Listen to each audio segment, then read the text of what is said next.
कि आप देख सकते हैं इस वक्त हम मौजूद हैं राजभवन गेट के पास और यहाँ पे हमारे साथ हैं ऋषिनाथ सहदेव जो कि झारखंड हिंदू जागरण मंच के प्रदेश अध्यक्ष हैं और आज वो यहाँ पे आए हुए हैं हमारे राज्यपाल महोदया से बात करने के लिए।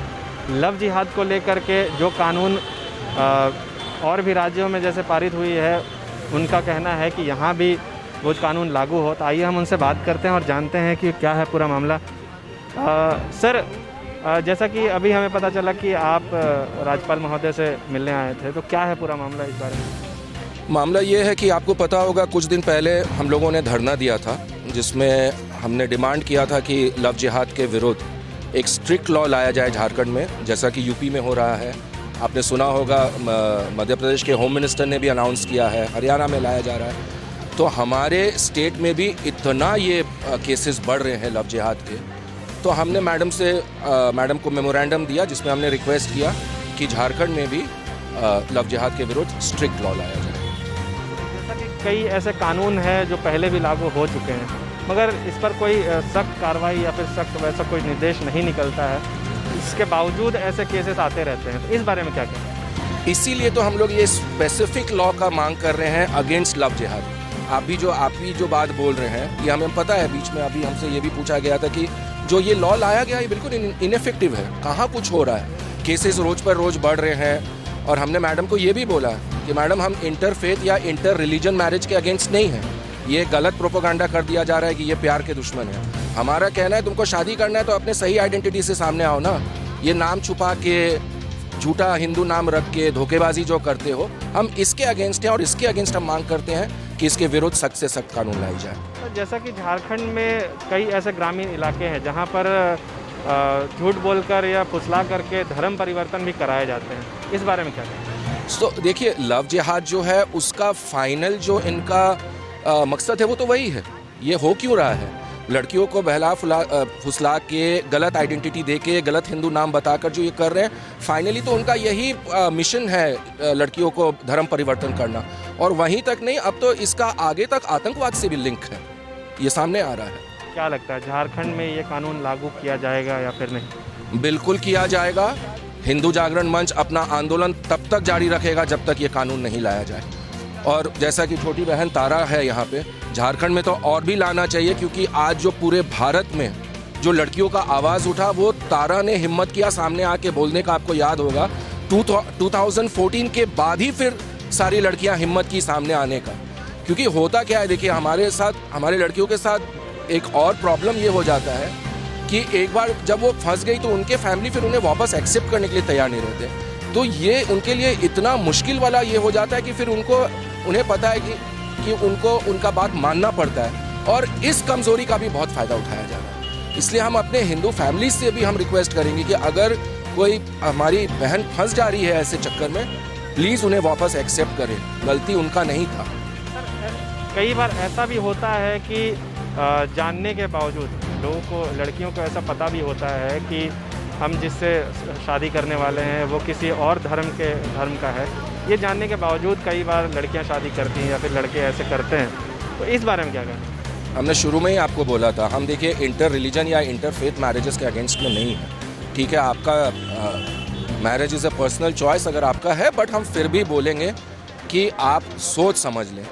हाँ, बहुत बड़ा डिसीजन होता है।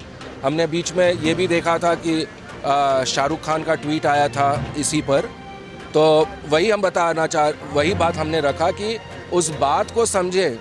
हम ये धोखेबाजी के अगेंस्ट है। शाहरुख खान ने भी ट्वीट किया था कि हमने भी तो गौरी से शादी किया है, तो फिर अपना नाम शाहरुख चिबर क्यों नहीं रख लिया? गौरी का नाम क्यों बदल के गौरी खान रखा? अगर इतने ही ओपन माइंडेड हो, फ्री माइंडेड हो, तो फिर ये इसके लिए भी तो तैयार रहना चाहिए। तो ये थे ऋषिनाथ सहदेव जिन्होंने अपनी राय रखी। हमारे साथ तारा शाहदेव जी भी मौजूद हैं जो कि झारखंड के एक जानी मानी तीरंदाज भी हैं।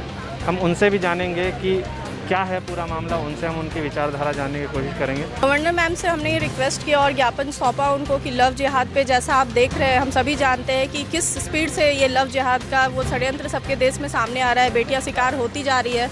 हम आज भी, मेरा केस 2014 में हुआ था, मैं तब से आज भी इंसाफ मांग रही हूँ और मुझे लगता है हम सबके सामने बहुत बड़ा एग्जाम्पल एक ये आ गया कि निकिता की जान चली गई और हम उसको क्या इंसाफ दिलाएंगे।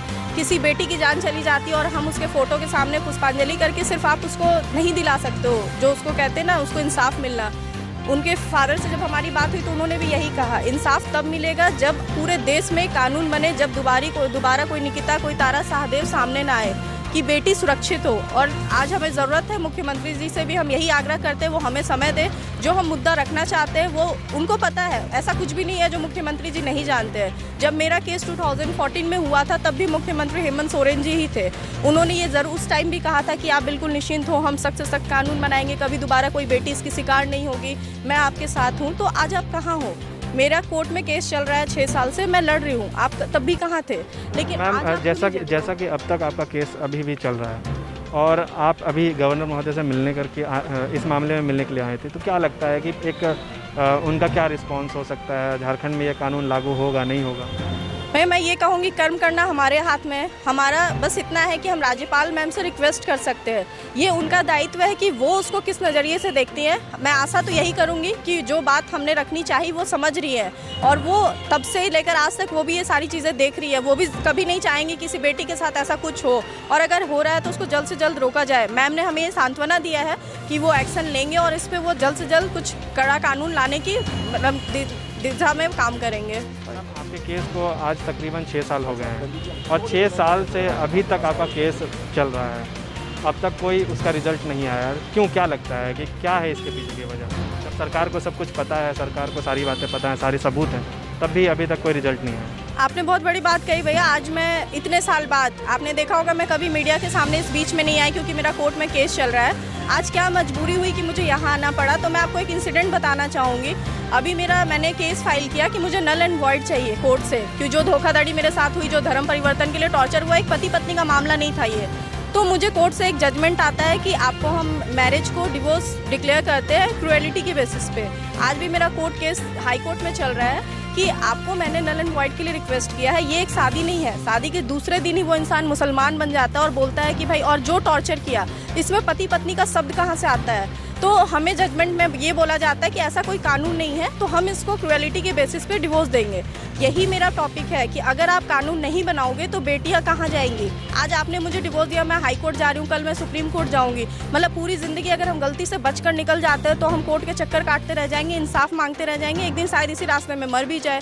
तो क्यों आप जीते जी कोई कानून नहीं बना सकते हो कि अगर ये एक टॉपिक आता है कन्वर्सन का रिलेटेड, तो आप उसको उस कानून के तहत सज़ा दो और लड़की को इंसाफ मिले। तो मेरा बस यही रिक्वेस्ट है। मैं नहीं चाहती हूँ कि जो मैं लड़ रही हूँ, आज कई लोग पूछते हैं तारा शाहदेव कहाँ है, तो मैं वहीं हूँ जहाँ मैं थी। मैं कोर्ट के चक्कर लगा रही हूँ, स्टेटमेंट रिकॉर्ड कराना, कभी हाई कोर्ट, कभी लोअर कोर्ट, कभी CBI कोर्ट। तो मैं नहीं चाहती हूँ कि कोई बेटी अगर सामने आए तो वो इस तरीके से पीछे हो जाए कि वो लड़ाई में असक्षम हो गई। आज मैं लकी हूँ कि मेरे साथ मेरे भाई, बड़े भैया, सब लोग परिवार साथ है। बट इतना भी मैंने सुना है, एक मैम है हमारी बहुत सीनियर है, उन्होंने कहा कि कई लड़कियाँ ऐसी भी अनलकी है कि उनके साथ उनका परिवार खड़ा नहीं है। तो उन लड़कियों के लिए हम क्या कर सकते हैं? अगर हम, या आप नहीं कांटेक्ट कर सकते हो, मैं पर्सनली नहीं कर सकती हूँ, बट हम इतना तो कर सकते हैं कि किसी के लिए हम एक सख्त कानून बनाए कि वो लड़की जाके उस कानून पे रजिस्टर करे कि हाँ, मेरा ये मतलब जो भी एक्ट आता है या धारा आता है, आप इस पर सख्त से सख्त कार्रवाई लें। तो हम यहाँ आज इसलिए खड़े हैं कि सिर्फ एक बेटी के लिए नहीं, देश की हर बेटी। हम झारखंड में, इसलिए हम झारखंड राज्य के मुख्यमंत्री से मिल रहे हैं, लेकिन आप देखो तो देश में हर जगह पे ये चल रहा है और हम सब इसके लिए तब तक लगे रहेंगे जब तक ये कानून आ ना जाए। मैम, कई बार ऐसा भी होता है कि कई महिलाएं सब कुछ जानते हुए भी दूसरे धर्म के लोगों के साथ शादियाँ करती हैं, जिसके बाद उनके साथ प्रताड़ना की जाती है, उनके साथ अत्याचार किया जाता है। तो इस बारे में क्या कहना चाहेंगे? गलतियां सबसे हो रही है। मैं ये मानती हूँ कि ऐसा नहीं है कि सिर्फ लड़के गलत कर रहे हैं, लेकिन हमारी जो गलती है वो उनका गुनाह है।